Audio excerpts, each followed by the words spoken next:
Your vision and your mission statements are intended to inspire and provide direction. They're not meant to be some fluffy statement that you just pop in your employee manual or you throw on your website or something like that. They are going to give you a clear outline of what your organization aims to achieve and why. And if you refer to them regularly, these statements are going to help ensure that your actions and decisions are aligned with the goals that you have for your life and your business, whether that means scaling or staying small on purpose. Hey there, you're listening to the Priority Pursuit Podcast, a podcast dedicated to helping small business owners and leaders define, maintain, and pursue both their personal and business priorities so that they can build lives and businesses they love. And I'm your host, Kelly Rice, and today I want to clarify something. You see, on the show, Victoria and the rest of the Tree Frog team and I regularly discuss strategies and tactics for growing your business, for meeting your goals and taking your company to the next level. And while there's nothing we want more than for your small business to succeed, here's the thing that I found out the hard way. Bigger doesn't always mean better, and scaling and expanding are not the only indicators of success. So despite what social media or your friends and family or the rest of the world may tell you, you can have a successful business without scaling, without 10xing your revenue, adding team members, or taking on so much work that you always feel burned out, overworked, and miserable.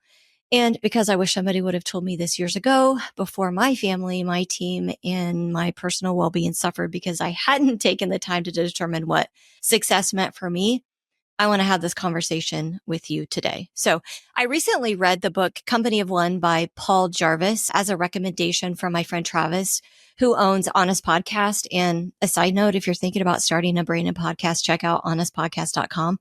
Travis and his team have put together a ton of great free resources over there. And they also produce Priority Pursuit. And we've had like a wonderful experience working with them. So just as a side note, there's a plug for my buddy Travis. Anyway, while reading the book Company of One, I felt that the author was literally saying everything that I had learned over the past 20 years, especially about how staying small on purpose presented so many more opportunities to grow as a business, to develop and support staff, and to find a stronger work-life balance. And I felt his words were, I felt them so deeply because every small business owner, I think, is taught, or maybe we just often assume that scaling and expanding are the ultimate indicators of success. But in reality, it's not true for everyone. But also for the record, there's nothing wrong with scaling or building a big business if that's what you want. I just want you to know that you don't have to do that in order to be successful. And then you may be asking me, how do I know this? Because in 2016, I tried the growing exponentially route by increasing staff and hiring a salesperson, kind of just looking to get to the next level. But I really didn't know what I was doing. But I just thought that Tree Frog just needed to grow just like everybody else. And to be honest, my intuition told me that these weren't the right moves. But I told myself to just trust the logic more than my gut, because I thought, like we're often taught that more clients and more staff would allow Tree Frog to be more profitable, which would in turn allow me to pay higher wages and do more in the community and hire more people and attract more clients and so on. But what I learned was that this approach to growth was 1000% wrong for us. Because first, you can't really sell what Tree Frog offers because what we do isn't a product or a commodity. It's more of a mindset and a system that a small business has to be ready to move towards. And hiring a salesperson to try to sell a mindset was a huge mistake. But I think the biggest loss that we actually experienced as a company by thinking that bigger was better was the fact that we lost the ability to really get to know our clients and fulfill our mission of helping others because we were simply selling services to as many people as we could.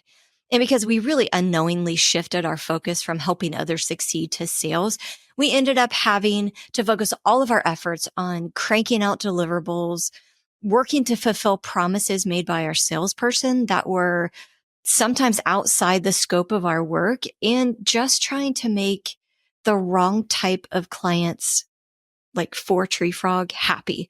And to be honest, the extra work we were getting due to sales ended up costing us our sanity and more money to deliver the services that what we actually sold it for.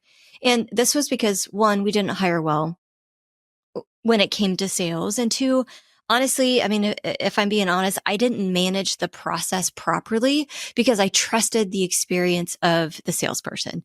And for me, this was a huge life lesson learned that I'm guessing that some of you can also relate to. So, but during the season, I was unhappy. My family time was taken over by work that needed to be done. And my key staff were so tired and burnout, and they didn't feel like they had a purpose, and they really didn't even enjoy coming to work anymore. But thankfully, they were strong enough to come to me with their concerns, and together we created a plan to downsize, if you will. We restructured our services, and we also had to say goodbye to clients who just weren't the right fit for us. But doing so, this came at a cost, because not only did I have to let go of the salesperson, which obviously made the most business sense, but also a key team member who we loved dearly. And truthfully, that conversation was one of the hardest moments I've ever faced as a small business owner, but it sparked new life into all of us. And we were committed to rebuilding the agency, supporting our amazing employees, and helping small businesses get to the next level, basically going back to our mission. And then in less than a year, we were able to reach out to the team member that we had to downsize. And thankfully, she agreed to come back to TreeFrog. And now she's in her 8th year with us, and she currently leads our creative team. And I'm so thankful for her and for her willingness to kind of understand the situation and move forward and help us build what we have today. So now, with the story that I just told you, you can see that I clearly had to learn that bigger isn't always better the hard way, along with some other lessons. But I truly hope that my story and the tactics that I'm getting ready to share with you can spare you and your loved ones in your team the same heartaches and headaches that we had to experience. So jumping into some of these lessons that my experience and stories have taught is that, one, I highly recommend The Company of One by Paul Jarvis. And I'll be sure to include a link in that to the book in the show notes. But I don't ever want to wrap up an episode of Priority Pursuit without giving you something tangible and tactical you can use to create a life and businesses you love, because nothing irritates me more than listening to something going, oh, that's great, and then having zero ways to impact or make a change or anything like that. So with that in mind, I want to walk you through an exercise that Victoria and I always do with our coaching students during their first session, with the hopes of helping them build a roadmap and a clear path to their businesses that is both professionally and personally fulfilling.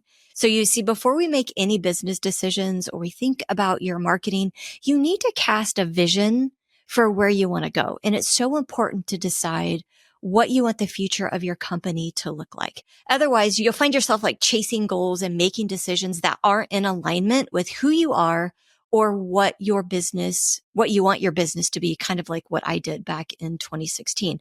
So in order to cast your vision for your company's future, you need to decide what your business values, what you stand for, and why you do what you do.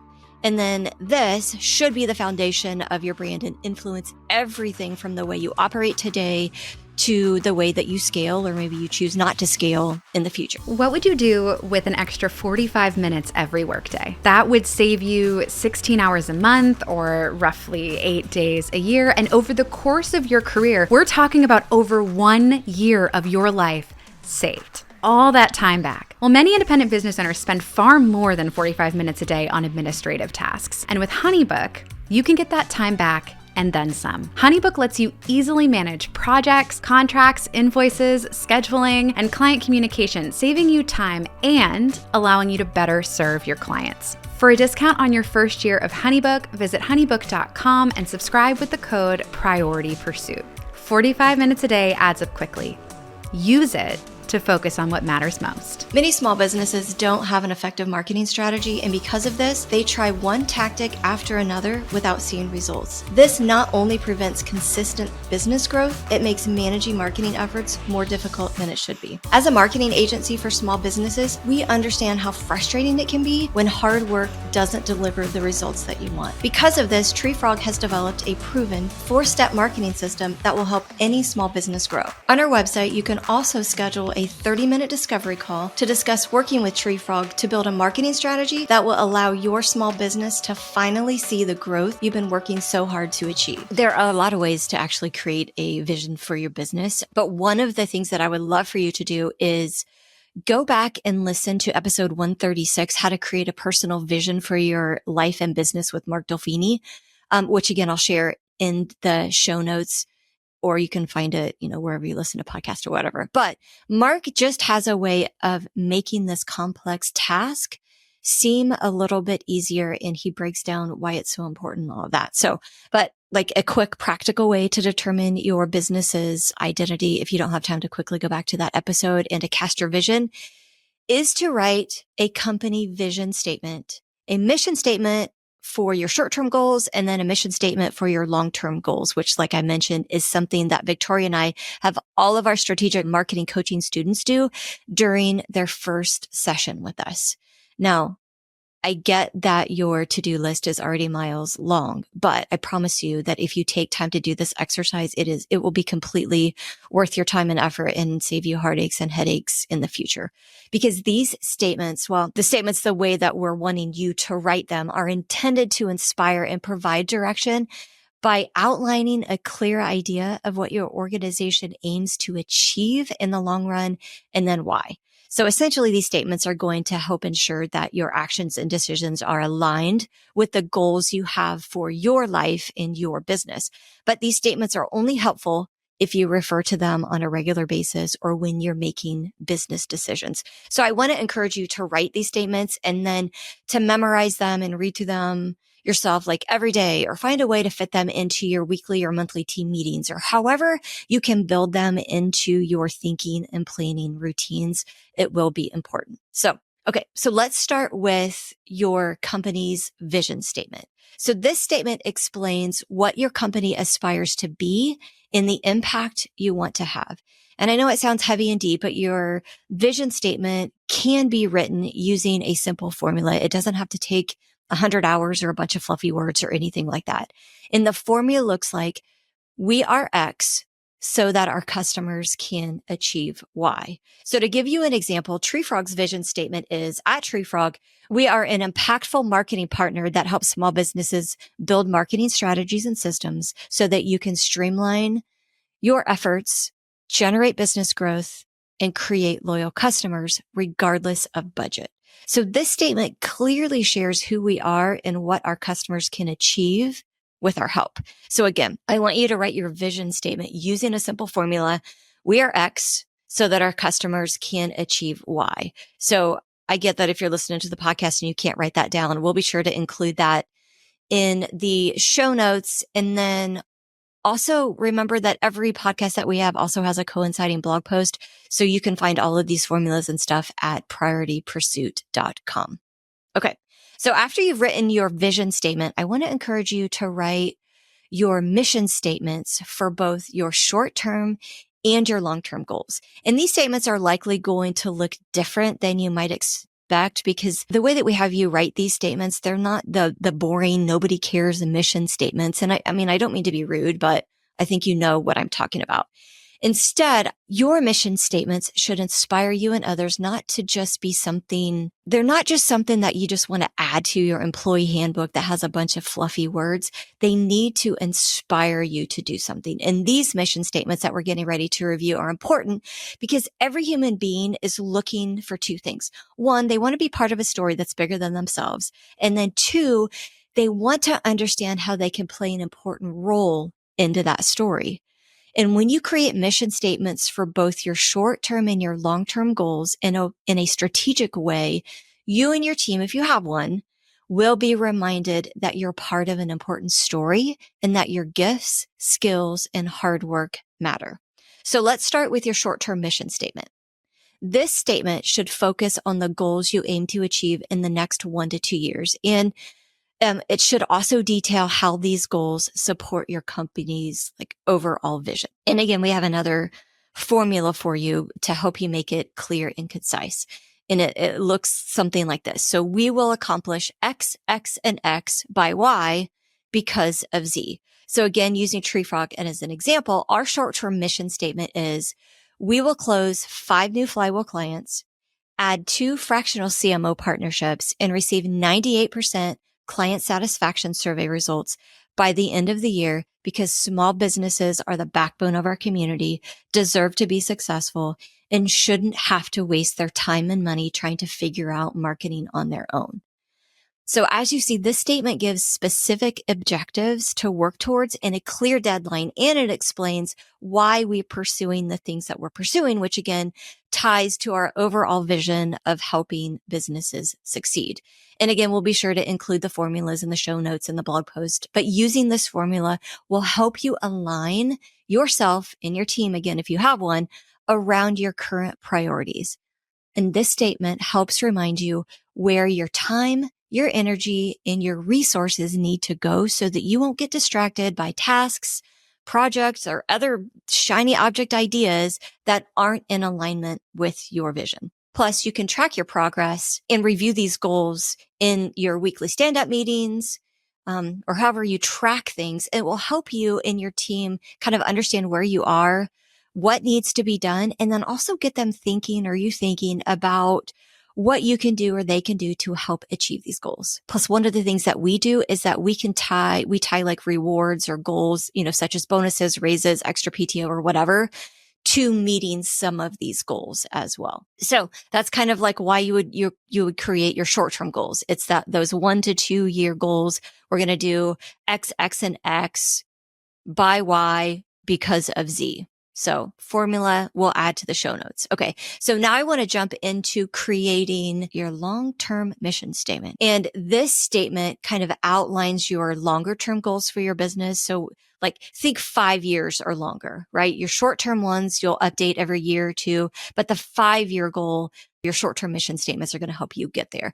But the long-term one, it explains the importance of the goals and their role in achieving your company's overall vision on a longer, wider net aspect of it.